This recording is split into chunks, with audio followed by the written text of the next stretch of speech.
Welcome to the Chai Chat Podcast, solutions for empowered living. Engaging, educating, empowering. Each week, your hosts Taron Puri, author of Finding the Guru Within, and Steve Harvey, mindset mentor to A-list celebrities and stars, bring a combined expertise of over 6 decades in mentoring, coaching, and inspiring positive solutions to the negatives which keep us stuck and unhappy. With a focus on solutions versus problems, in each episode, they discuss topics relevant to the human condition, which challenge us from moving forward into positive growth and ultimate freedom.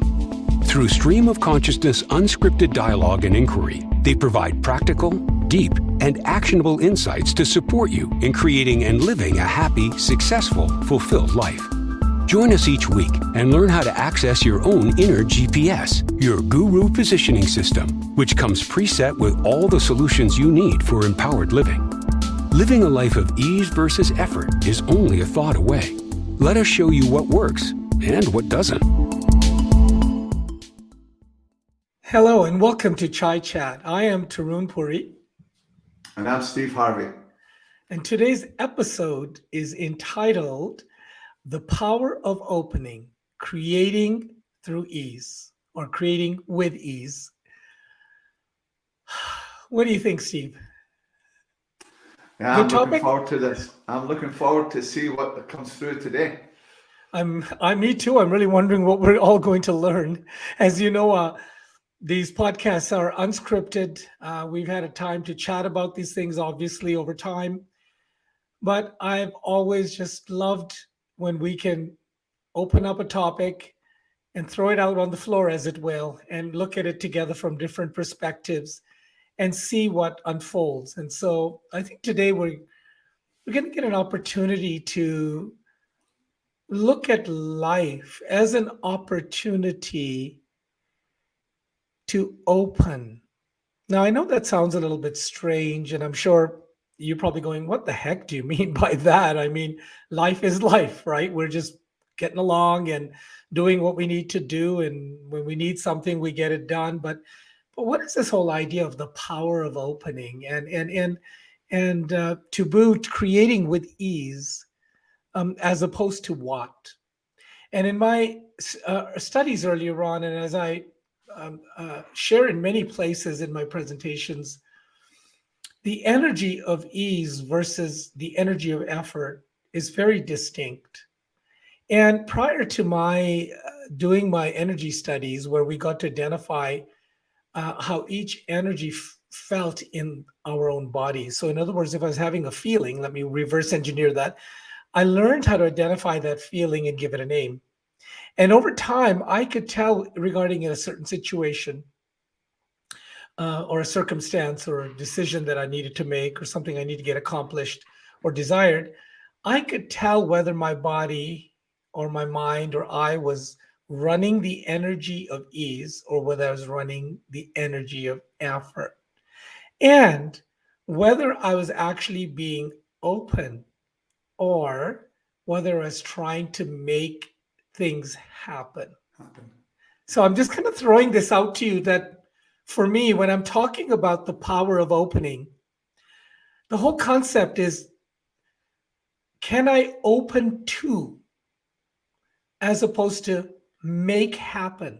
See, I don't know about you, but when I was growing up, whenever I wanted or needed something, or I had a desire or a dream or a wish, and the message was constantly, well, if you want that, then you have to make it happen. Okay? You have to put in effort. You have to work hard, which meant effort and struggle. Remember the no pain, no gain mantra, right? And somehow it was up to me to be the source of making something manifest in my life. And as I got to self-assess and go into a path of self-realization and self-reflection, I realized that the effort that I was so proud of being able to generate was really very unnatural to my being. And that and then the energy of effort actually was the foundation of so much stress, conflict, struggle, and all those negatives that brought my energy down and over time made me feel not so aligned or well, or what I like to call diseased physically, mentally, emotionally, spiritually. Whereas when I discovered that there was an alternate energy called ease, and I could equally access it if I was consciously choosing. And when I realized that that energy of ease was sourced in my soul consciousness, and it was how spirit, how my inner guru functions. It's the fuel of the inner guru. And when I was able to access and activate and fill the tanks, if it will, with ease, there was flow in my life, and things could manifest with a lot more flow and ease, synchronicity, even miracles, right? That I couldn't imagine how something could happen because I'd struggled at it and worked so hard at it. And suddenly, the minute I chose ease, miracles happened. Literally, I'd go like, how did that get done so easily, right? And even with things that are difficult. So I think it's a really great topic for us to explore. And I want to get your thoughts on the whole concept of opening, because in my practice, working with, of course, always myself and my clients, opening has been a challenge for most. And most individuals have walked around rather closed or shut down or unable to open or unwilling to open because somehow that has been experienced or perceived or interpreted as a negative, that it wasn't safe or okay or wise to open. And here you and I show up and we go, well, let's have a look at the power of opening. So give me a few preliminary, your thoughts on this.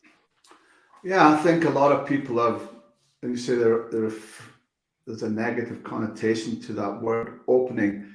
And so as a result, people have been walking around holding on. And so I like to think of holding on as like a clenched fist, that nothing can enter, nothing can leave. And we keep thinking, what am I letting go of, instead of thinking, what would I like to let go to? Wow. And so, and that's to the solutions that are all around us. But also, I think the reason why we're holding on, as you referred to earlier there, was we keep thinking that we have to do it our way. Sinatra had it wrong. My way doesn't work. I did it my way, right? And I maybe I should write the follow-up song, At What Cost? Exactly. Right. And that willfulness, yes. Yeah. And so, when you were saying about, tuning into the feelings and the energy, I have the similar process where I ask myself, does this create a feeling of comfort or discomfort? And if I feel that it's creating discomfort, I know that I'm using effort to try and manifest or create. But when it feels comfortable, then I know I'm coming from the place of ease.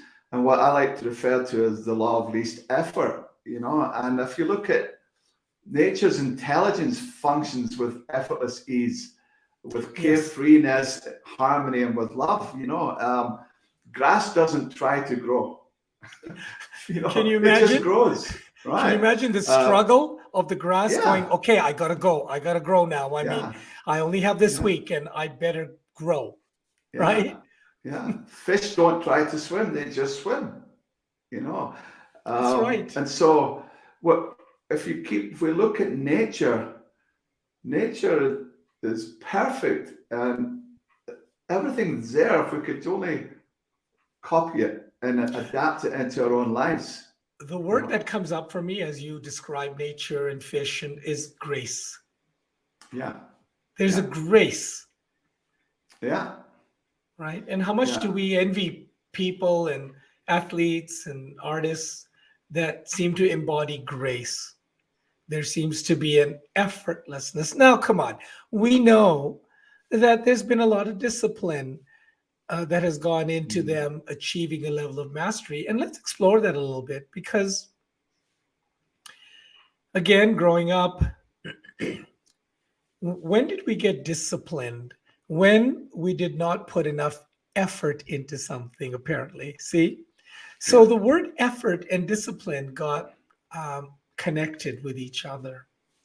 And so I have people telling me now that there are changes that they have decided they need to make in their lives. There's behavior patterns, there's addictions, there's all kinds of situations, and they've come to terms that they want to make these changes. They see the value in them. And yet at the same time, they're saying, don't get me wrong, I've made the decision, but I know it's going to be difficult. It's going to take effort. And I invite them to just stop for a moment, just hit the pause button. I'd say, well, I guess it could if you wanted to. And if you think that somehow you have to get fully outfitted for the front lines to take on the demons and fight off your worst imaginings in a situation, because it's going to be hard and it's going to take effort, and then you will be probably very good at creating that. I said, however, just imagine for a moment if instead of saying it's going to be hard, just accept that it's going to require discipline, which is really an inner decision to follow through on an action or a behavior that you have decided upon, and which is on purpose, if you will. So that while we recognize that certain trajectories are going to require more energy, it doesn't have to be hard. And I find the more effort I put into something, the more constricted, the more tighter I become, and the less flow there is. And ultimately, when I go into the energy of effort, it's almost like I'm working against nature.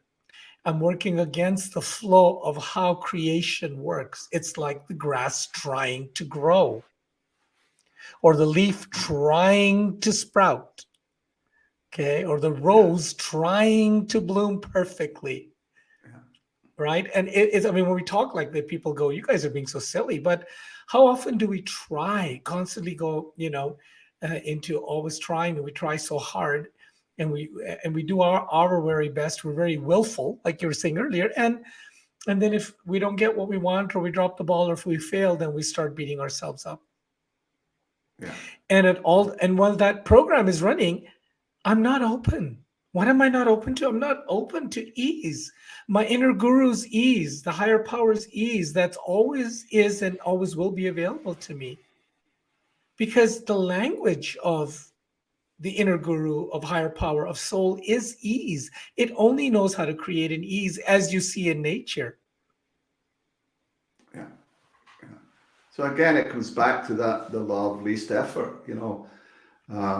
Can we be open to life? Really, that's what it's about. Is can we open to life and all that life has to offer? But I think you said earlier on, it's like we're on guard. People are holding on because they feel if they open, they're going to be vulnerable. And it's really because I think they're running a lopsided perception about certain things, that there's only benefits or drawbacks without benefits. There's only pain without pleasure, and that's the illusion. But when you open to life, you open to all of it. The pain, the pleasure, the sorrow, the joy. Open to it all and have total love and gratitude and acceptance for what is. And knowing that nothing in nature is ever wrong, never a mistake. Nature's never late, it's never early, everything happens on time, and it's always exactly the way it's supposed to be. And you don't see nature using effort, so why do we have to use effort? As you know, Tarun, my favorite band is Coldplay, and there's some words from the song The Scientist, and it says, No one said it was easy. No one said it would be this hard. Well, let's go back to the start. And going back to the start is the reset, that we've discussed. Absolutely. It's a reclaiming of our innocence, isn't it? It's Right, like, exactly. and to me, when we reclaim our innocence and get back, reset to the start, we're basically saying goodbye to the stories that have intervened and hijacked our knowing, that we are whole and complete already. And isn't that innocence? Isn't there a wholeness and a completeness in innocence, in that very essence of being? So those are great lyrics, because the writer has said it doesn't have to be easy or hard. We can just literally go back to who we are. Start. Yeah, definitely. And I think that's when our internal reference point is our spirit, then all of our actions are motivated by love, and there's no waste of energy. Where you were saying earlier on that when you come from that place of using a great deal of effort, then you feel that your energy becomes depleted. Very much, because if I go from another perspective on this, when I put myself in charge of my own safety or my own nurturing or my own abundance, whatever it is in life that I think I have to make happen, then my ego steps in and says, great, let's do it. We're in charge here. And you're going to have to work very hard, and you're going to have to sacrifice, and you're going to have to endure, and it may be a miserable journey, but I promise some point it'll be worth it. Okay. Mm-hmm. So it's really the mindset and the energy. And then what I have to do is I have to use my own batteries, my own limited human energy. And I actually, through that process, switch off of having access to the unlimited universal battery, the one that is so huge that it never runs out. And that's why the universe creates effortlessly, right, and with such ease, because it is unlimited, or at least it's way more unlimited than you and I are, because while we're in the human form, we become limited in time and space.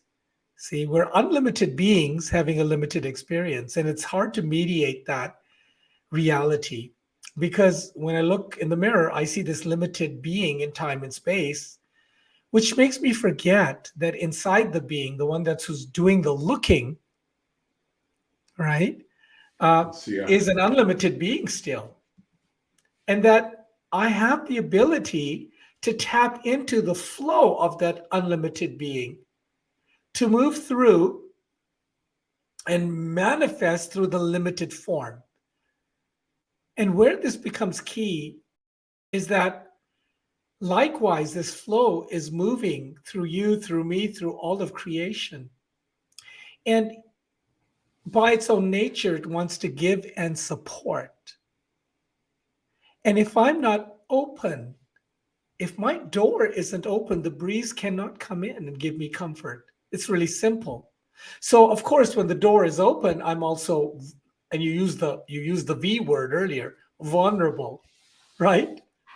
Let's talk a little bit about that, because people feel that, well, okay, I like the idea of opening because I could receive support. I could receive sustenance or nurturing, but I could also end up being vulnerable to some not so good things. Okay. It's a very, I think, valid point in one sense, that we have a fear. I could be vulnerable to being judged, or I could be vulnerable to someone really seeing who I was like and not like me. And, so definitely opening makes us vulnerable. But again, my finding over the years has been that my vulnerability is actually my greatest strength. Now, to the A personality type, that's heresy. A lot of times with my clients who are A types, I say that mantra 100 times a day. And it tears them up, because all their lives they have done everything not to be vulnerable, not to be open, to be guarded, to be on guard. But what happens is that when I can be grounded and centered in who I am and connected with the source within me, my own GPS, then there's nothing to hide or hide from. There's nothing to prove because my worth comes part and parcel of my inner GPS. In other words, my worth is so deeply intertwined and such a fabric of who I am that it can never be taken away from me. And once I realize that, why wouldn't I be open? Yeah. Yeah, it's your being that's worthy, not your doing. Thank you. And we go about trying to prove our worth, and it'll never be enough. But when we realize that it's not our doing, that it's our being is worthy, then we realize that we're more than enough. That's right. The whole word enough, am I enough, comes from, again, the dictates of the ego, which is limited in time and space. And when I become identified with the ego structure, then I'm going to feel limited in time and space. Yeah. So that's the confusion that takes place, that when we look at ourselves in the mirror, we don't look at who is looking. Does that make sense? Because if for a moment we could tune into who's looking back at me, you'd be awestruck. Because a perfectly good pair of eyes on a dead person don't look at anything. Well, right? They don't look at anything. Yeah. Okay. So if we want to be alive and we want to acknowledge that we're alive, then we need to open to looking in a way to ask the question, who is looking back? Who am I? Mm-hmm. So opening, let's get very fundamental in a sense. I mean, a lot of people profess to be open because kind of sometimes it's not cool or chic to appear closed or rigid, and so many people will agree with you and they'll nod and they'll hear you and they'll even give you a hug, at least in the good old days. And yet on the inside, they're very invested in their own agendas and their own thinking. Okay. So now to me, when I offer something, it's for consideration. It's not to prove anything to you, to tell you what to do, to make you right or wrong. I'm just giving you the benefit of what I have observed and experienced for your consideration, if it may help you on the journey. I'm not trying to change you or shift you or make you wrong or fix you. That's a big one, right? Yeah. Right. So what you cheat yourself out of that when you hold on so religiously, if I can use the word, or so fundamentally to your thoughts and ideas, is that you cheat yourself out of the opportunity to grow and to be able to change course as appropriate. I don't know about you, but in the last couple of years, several times I had to switch sides and change course and modify my thinking. In other words, I had to open to positions being put out there that in the past I would have said, are you crazy? That's not me. I don't align with that talk or that philosophy, or I don't believe that, right? Because until that point, I believed what I believed based on what I knew or what I thought I knew. As the world started to change these last couple of years so radically, everything was shaken up and I had to do a reassessment. And upon reassessing, had I been so invested in staying right or on the right side or the left side or whatever, upside or inside, I don't care, what do you call it, but the side, if I'd been so invested because now my personality had been, Tarun's always voted this way, thought this way, talked this way, liked this color, okay? So if Tarun had become identified with that, then I wouldn't have allowed myself to be challenged and to rethink and to reassess, which I think is so critical. If we don't do that daily, we don't grow and we don't go into mastery. So, but because I was never invested in being right, or always having the right answer. Yes, in the moment right now, I feel and think and believe what I do based on what I know. But in the next moment, when you present something to me that is outside my comfort zone, or really pushes me or triggers me or challenges me, um, I choose to be open to consideration. So that if you tell me something and it resonates, that's a gift. If it goes the other end and really makes me want to not be nice to you, then instead of reacting and closing, I take that and I put it on the back shelf. I have an area here called the back shelf, and I put it in the maybe file. Yeah, I put it in the maybe file. I go, okay, Steve, I think you're really off your rocker this time for sure. I really think you've lost it. I don't like what you're saying, but it's really bringing up something in me that's making me want to not be a sweet, gentle person. Yeah, it's my nature. And but I'm going to put it in the maybe file because I cannot know until I know, until my own experience tells me one way or the other. So I stay open, and that's the maybe. Yeah. Really Does that about make being sense? open-minded. Yeah. That's right. Yeah, there you go. You said it Yeah. just in one line. Yeah. So many people profess to be open-minded, but yet they spend so much time trying to convince other people of their point of view. That's right. But I think truly the gift of opening is when we relinquish the need to convince other people of our point of view.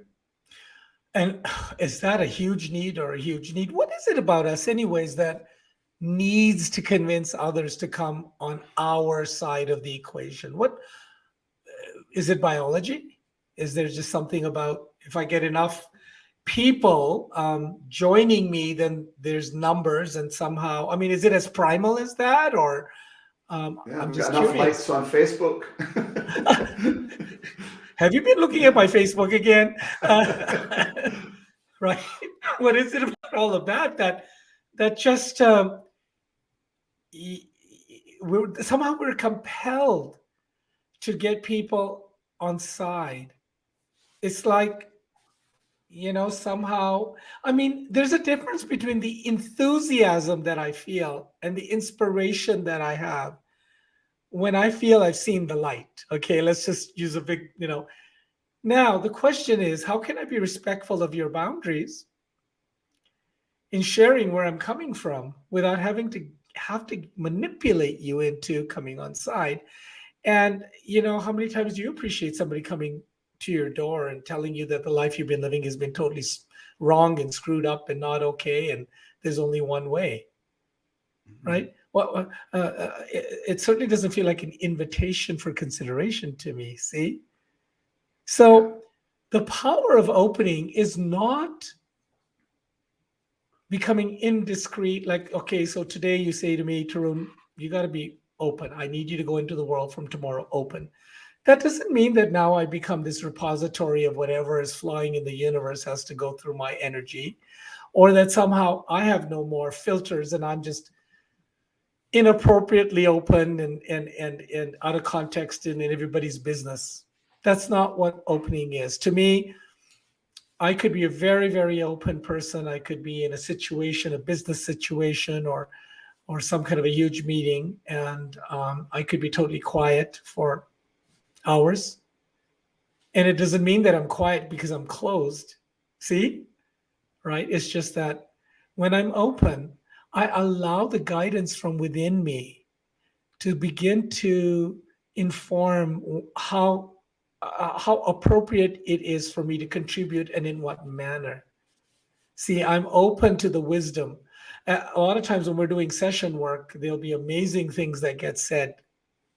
I want to say by me, but it's usually through me, because I open to the wisdom of the universe and all the millions of hearts and minds that have passed before us that have left a library full of insights if we're open to them.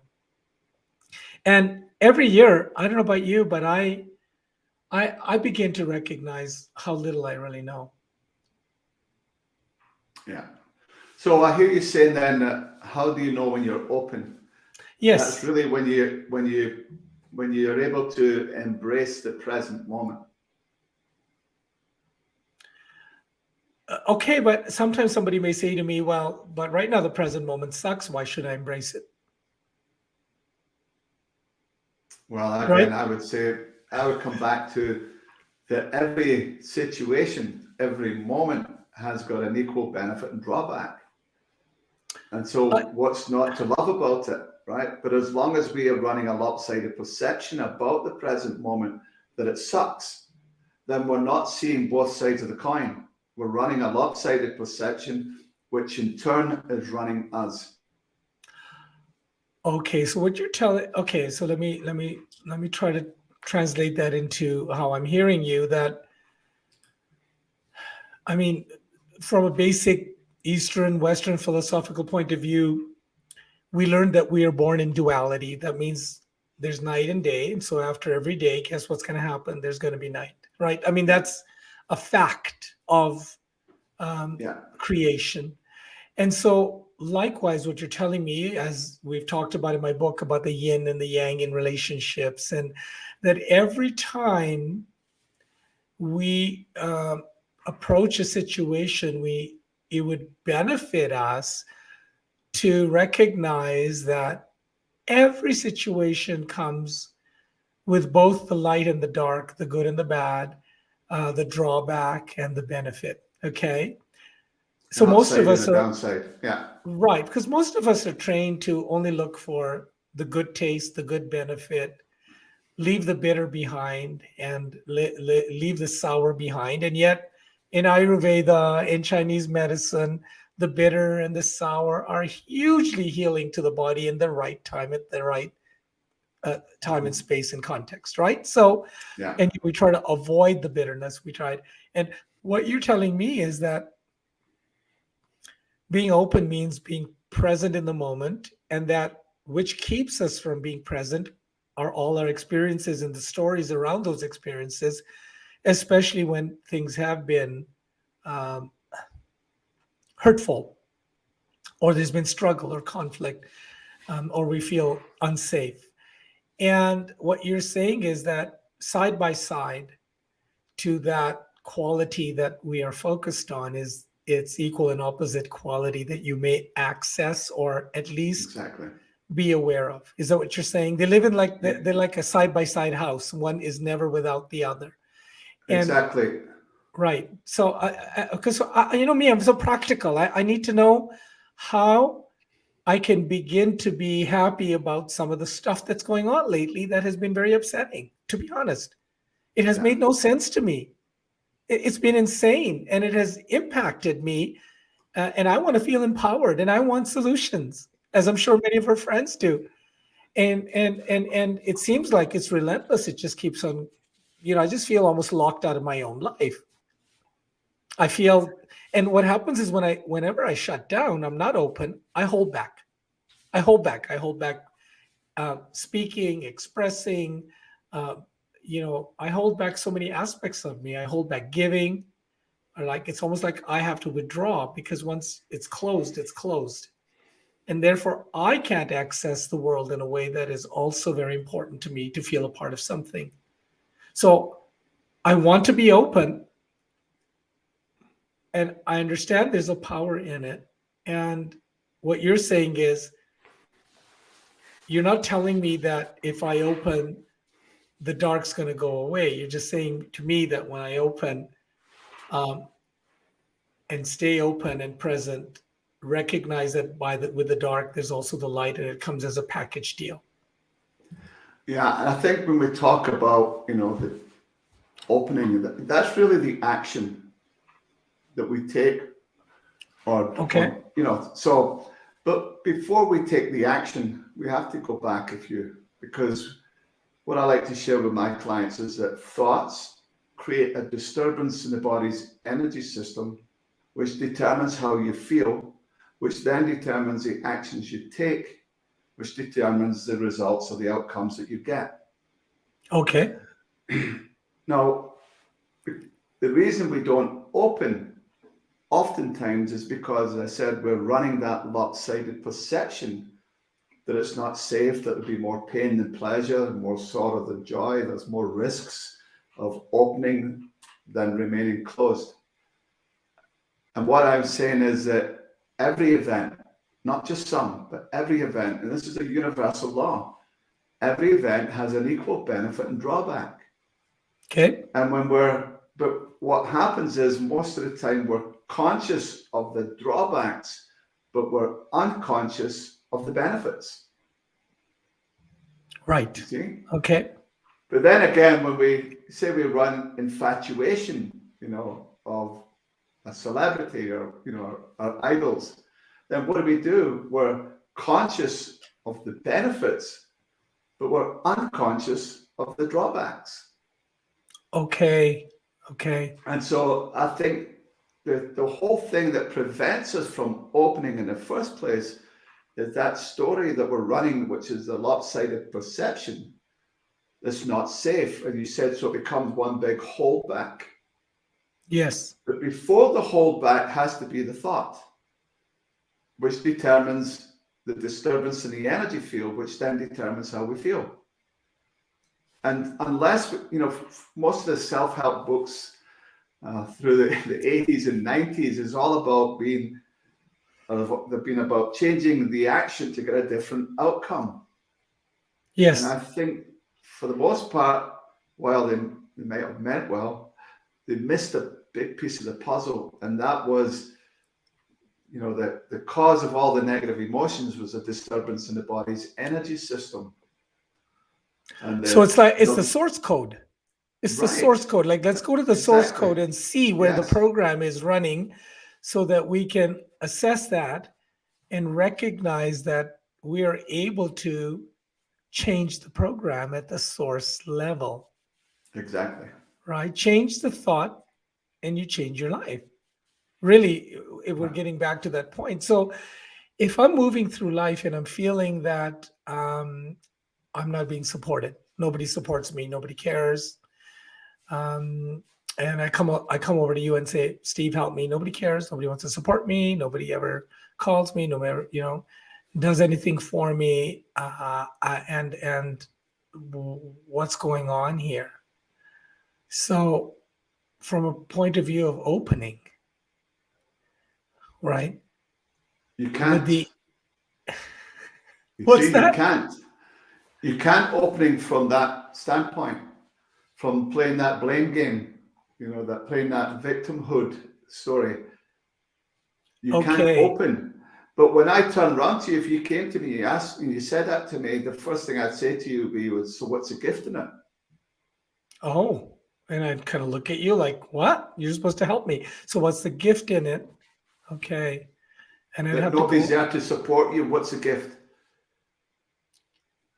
Well, then I have to look at how I can support myself or be there for me. Because in the universal laws, again, nothing is ever missing. That's the illusion, you see? So we think there's a void, but the reality is our voids become our highest values. And so no one's there to support you. So that becomes the most important thing in your life, is to find support. Right. Likewise, if you don't have food at home, the most important thing is to find food. Right? So your void becomes your highest value. So when you have the story that nobody supports me, then finding support becomes your highest value. And what do? You become the support for you. So I could, if nobody's putting food on the table, I can't get it. Perhaps something's going to push me to go outside and plant a few seeds. Exactly. Right? Like something I may not have looked at or done because I was so busy looking out there going, why is nobody bringing me food? Exactly. So likewise, but also investigating that story that somebody should bring me food. Now, is that true? Okay, so going a whole layer back again to, and so what you're getting to there is very key actually in my work, especially for many years there. I kept on finding myself having to bring my clients back to this very point, which is, and you alluded to it a little bit earlier actually. We kind of zipped by it, but it kind of struck me when you said it was more about what is it that you can open to? Mm-hmm. Just for a moment, like let that sit for a moment. Yeah.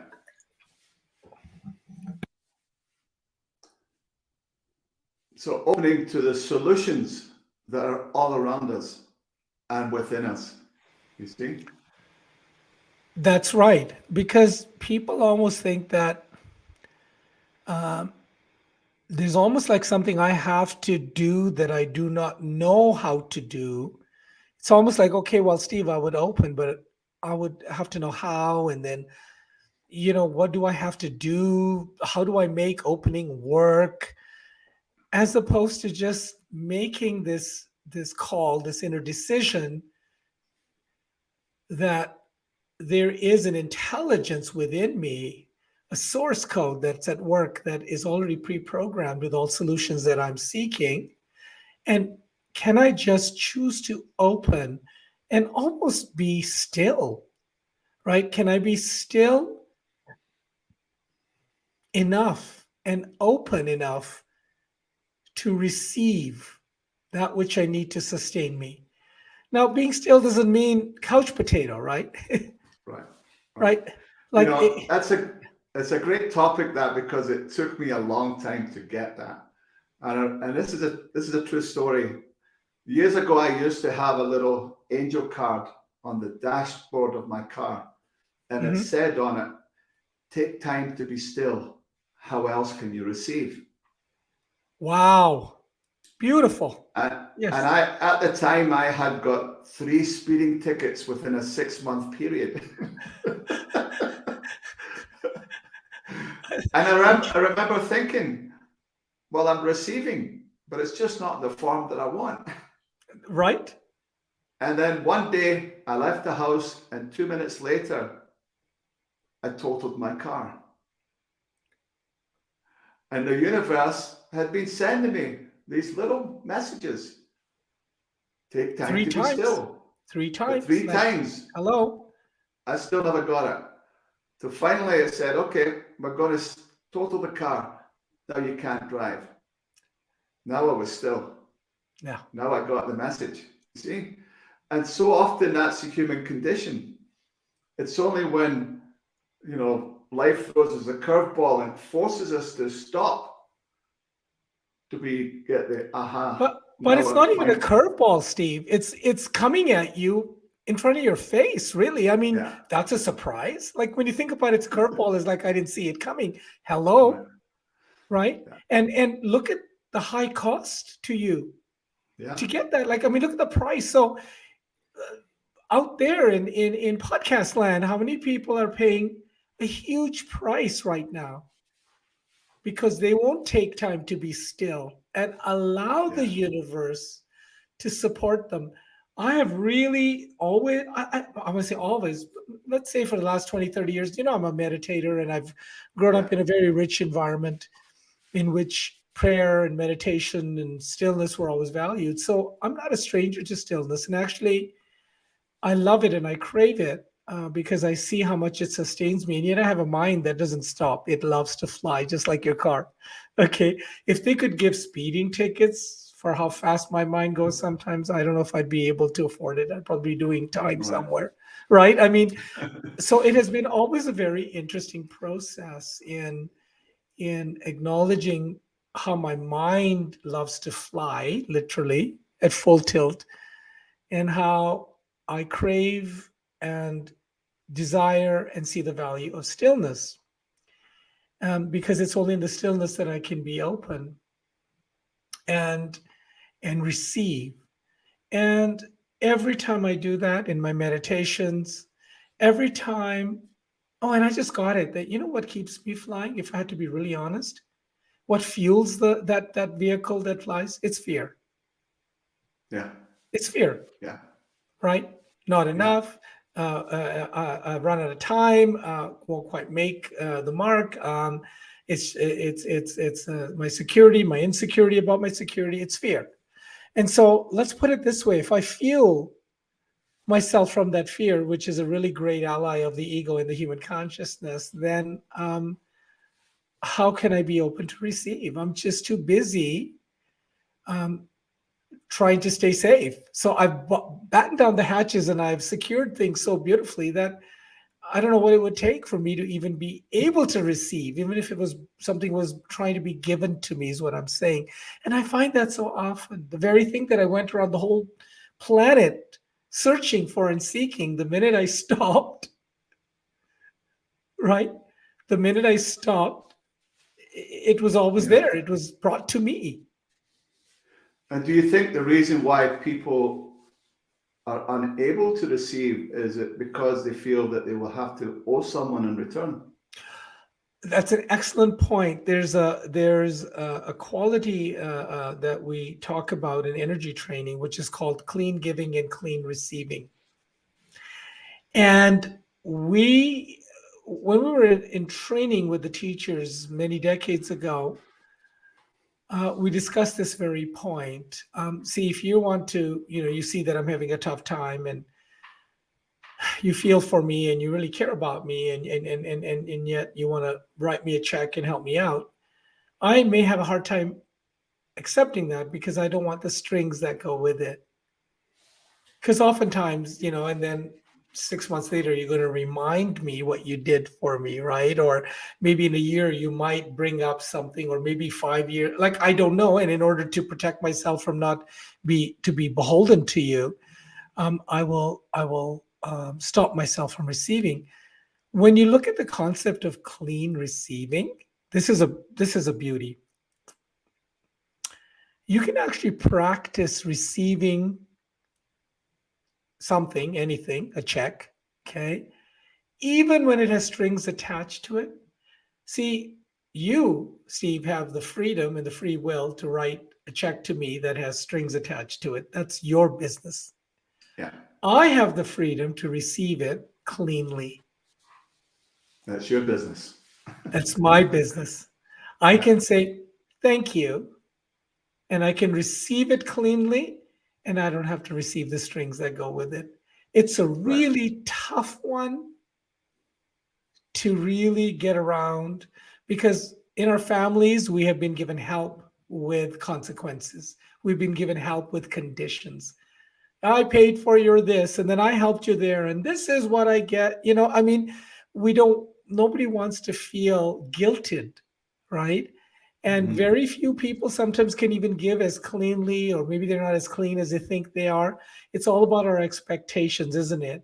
That, well, I helped you, Steve, I helped you a lot. So I just wanted to point that out, just in case, and right, can I put it in writing? And so you can't change me reminding you daily of all, but you can change how you filter that and how you receive it.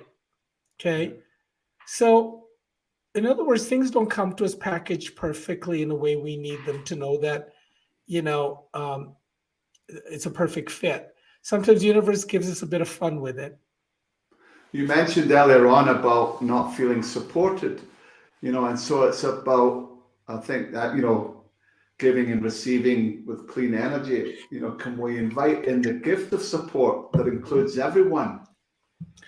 Very much so. And I'm so glad you bring up the idea of the gift of. Because, as you know, we very much work with a source called the Gift Book, which is an amazing resource of different gifts, 110 gifts that we can call into our lives at times when we feel we need it.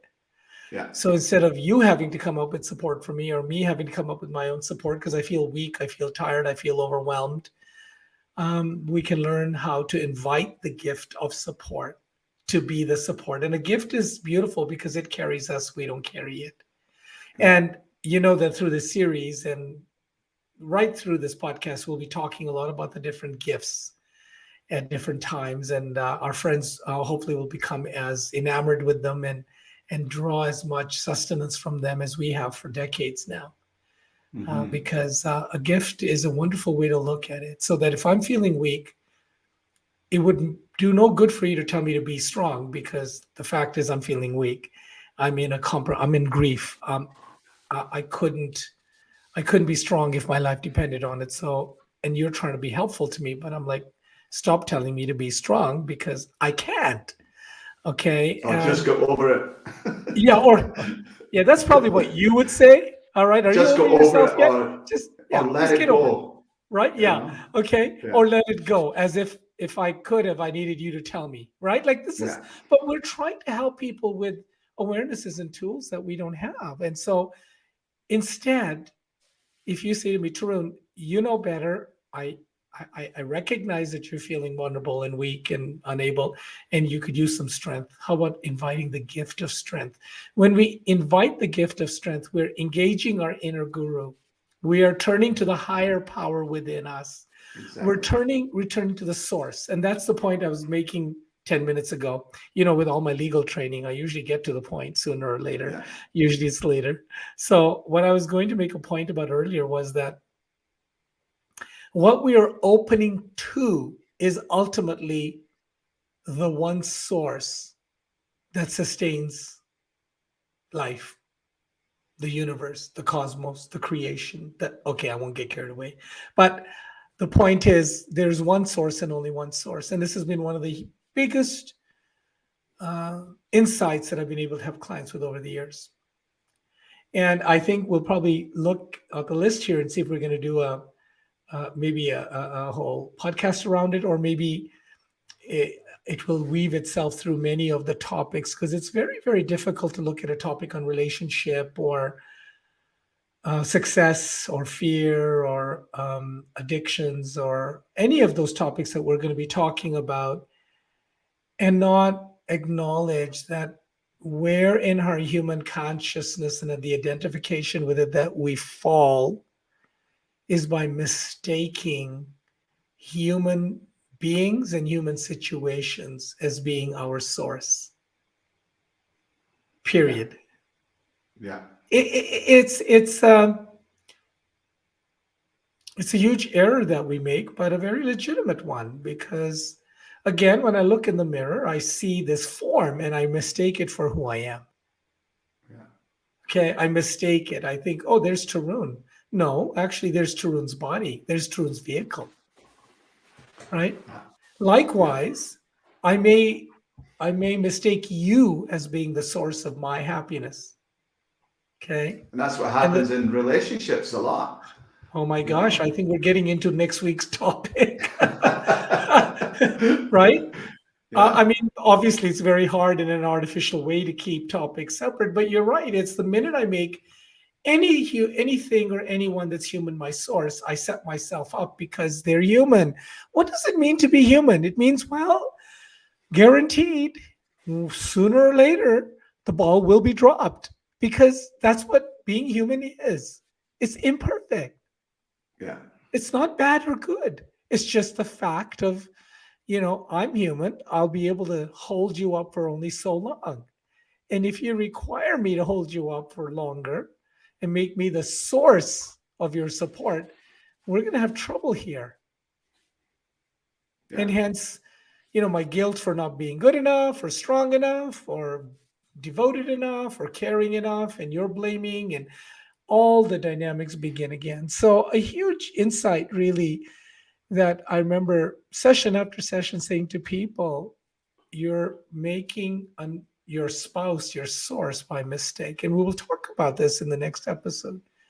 And what are the consequences of you're making your children your source? That's a whole series we could do on parenting. Okay. Yeah. People make their pets their source, Okay. All right. I know I'm treading on very, very touchy ground when I go to pets. Parents, kids, wives, husbands, we can talk about. But when you go to pets, it's very sacred territory, right? But Right. again, it's like the core realization in my growth in my life has been that there's only one source. And that source has everything that I need and more. All I need to do is get this, open to it.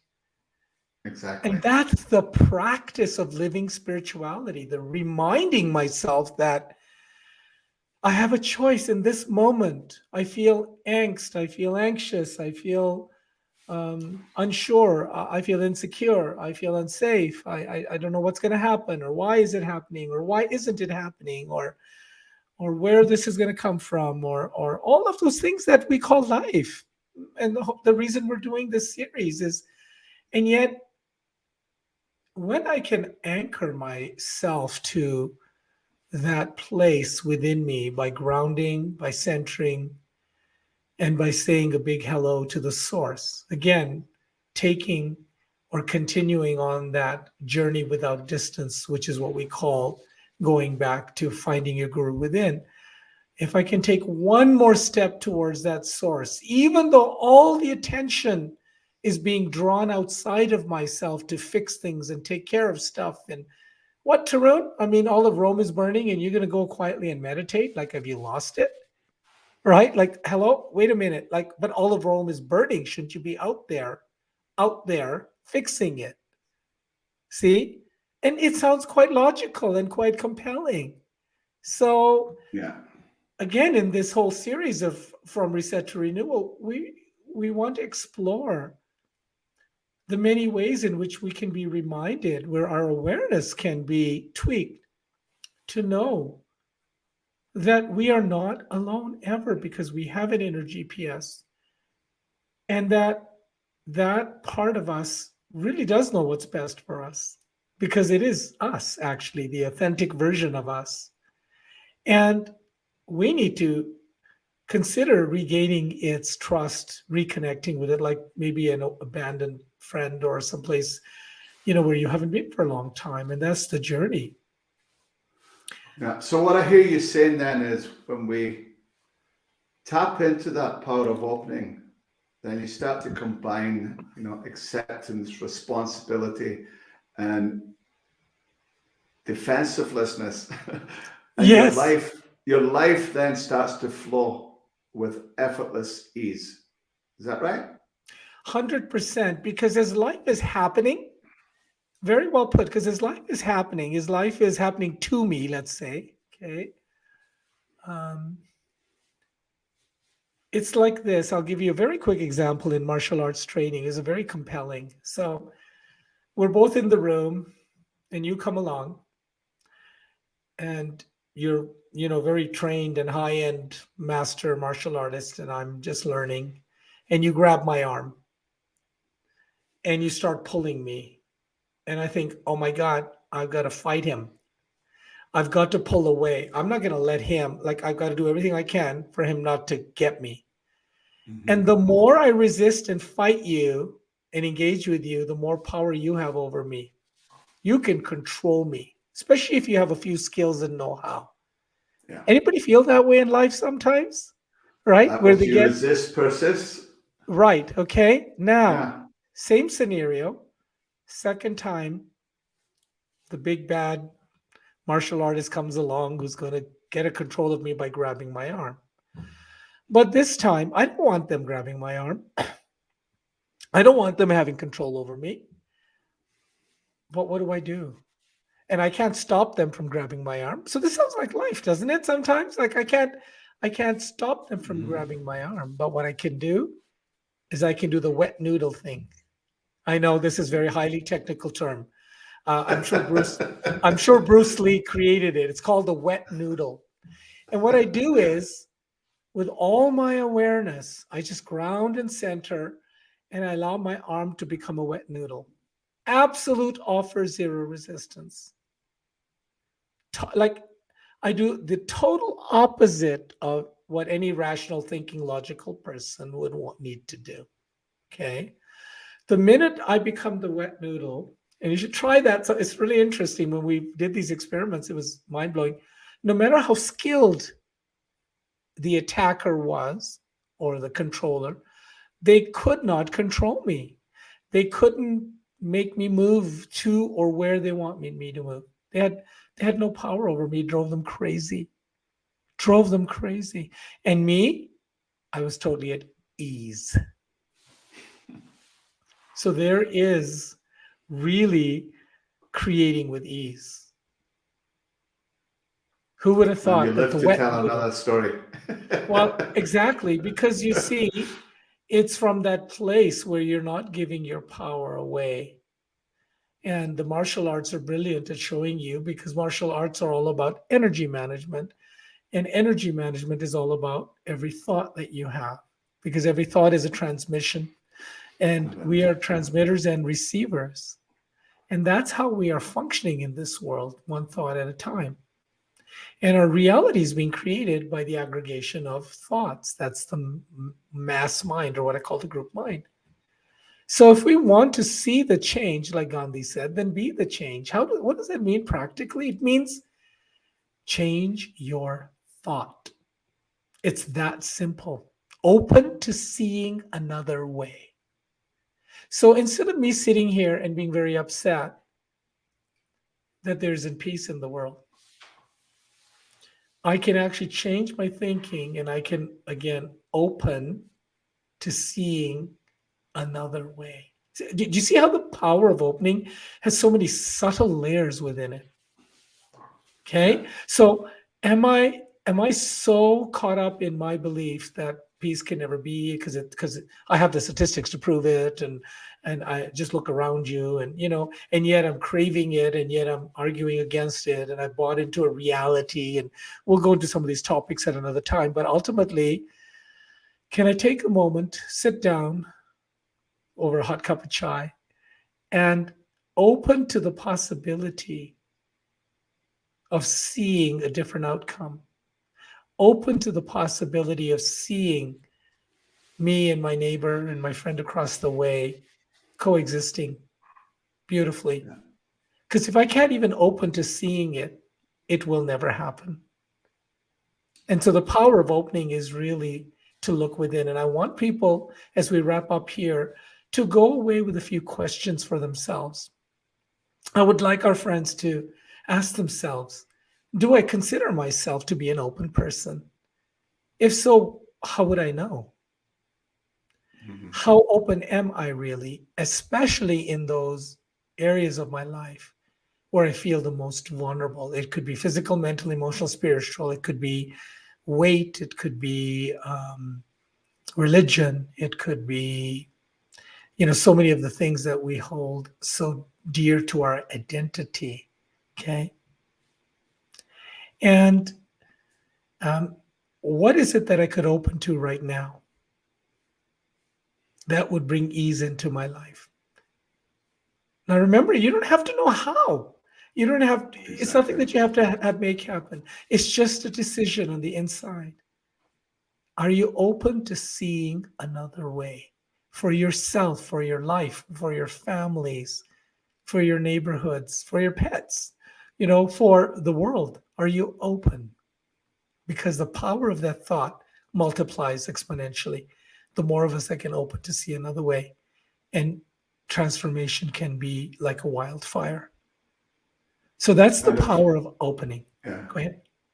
And if the answer comes up when you ask that question is no, then can you simply invite in the gift of opening?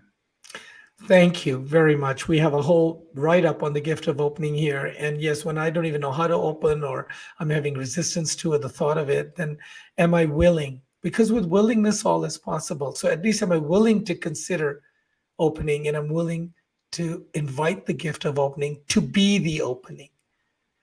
Yeah. And test it out, people. Don't take our word for it.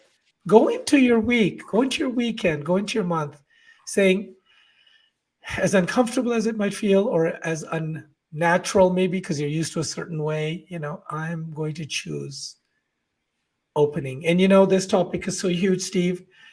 We're just opening the can, if you will. The surface. We're just scratching the surface, and I want to invite you to join me. Let's put a couple of days together and do a wonderful seminar on the power of opening, where we can go a little bit deeper into some of the aspects of where there's power and where specific areas in our lives we can benefit from opening. And, we can all jump in on a worldwide group and learn from each other. What do you think of that? I think that would be fantastic. Okay, well, we'll have a look at this and see what we can come up with. But for now, thank you so much for joining us for a chai and chat, and we look forward to seeing you and connecting with you with our next episode. So I'm Taron Puri. And I'm Steve Harvey. Still. And we look so forward to sharing in this beautiful journey called life. in gratitude with all of you out there. Bye for now. Bye-bye.